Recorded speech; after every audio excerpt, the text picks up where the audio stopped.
Ladies and gentlemen, please raise your hands. No, seriously, raise your hands. If you raised your hand when our carefully planned group members did, then congratulations, you let society win. Thank you for falling prey to peer pressure. Perhaps you didn't raise your hand. Maybe you're more clever than you look and you realize that this was just a dirty trick. You who kept your hands down are the ones that prove our point. Our culture has a fear of peer pressure and usually attributes a negative connotation to it.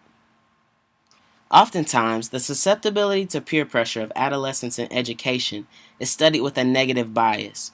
For example, in the Ash line experiments, Solomon Ash asked participants to pick two matching lines and then planted fake participants to give the wrong answer.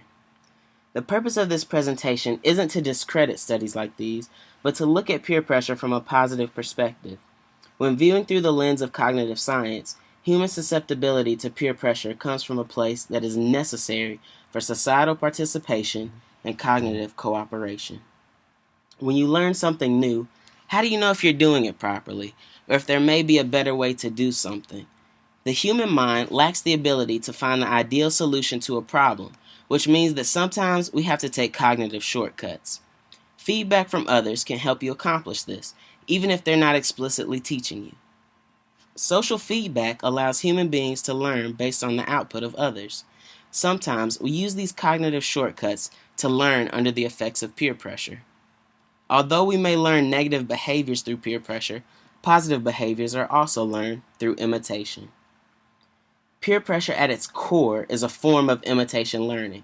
For example, a student who texts all of his friends to hang out one weekend only to receive a response like, "Sorry, I'm too busy studying," or "I'm actually perfecting my resume and job hunting. Have you gotten any interviews yet?" may feel inclined to put more emphasis on their study habits or put more effort into landing a job before graduation. One usually honors the opinions of their peers, and in this case, the student would practice imitation learning by modeling their weekend activities after their peers in an attempt to set higher goals for themselves or attain the success of their peers. In his 1999 study on human adaptation for culture, Michael Tomasello compared human culture to primate culture and made the claim that human cognition is socially constituted. By this, he meant that our ability to learn from each other is fundamental to our success as a species. Additionally, studies have shown that one of a human infant's greatest learning tools is imitation from both peers and adults, which helps explain why peer pressure is more prevalent in adolescence. In light of these things, the majority of our response to societal pressure must be positive when considering how central it is to human development and culture. In this context, peer pressure as a negative is simply a side effect of standard human learning and interaction. In a distributed cognitive system, people share expectations which allow them to function as a group to achieve the same goals. If an individual holds a unique idea or behavior and the group disagrees, it violates the expectation of that individual and can make that person shift their views in order to align with the group. This helps simplify tasks and foster cooperation. This can of course lead individuals taking actions that are against their traditional nature, but it also helps them to learn to function in today's society, like a preschooler who learns to share because of pressure from others. As Tomasello and Braun point out in their 2011 study on preschool peer pressure, this preschooler won't change his mind about sharing if he disagrees with it deeply, but he will participate in the interest of cooperating with his peers.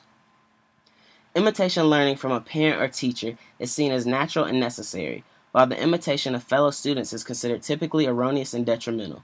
According to Dr. Ilias, however, the social distribution of cognition in the classroom is dependent on the students' interaction with their more experienced peers who allow them to accomplish more than what they could individually accomplish.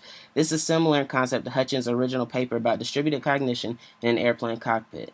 Within the context of social and distributed cognitive systems, it's not far-fetched to say that peer pressure is an integral part of an adolescent's learning and its positive effects are prevalent even into adult life. Societal expectations as a whole force individuals to strive towards success and mold their lives around a positive cultural standard.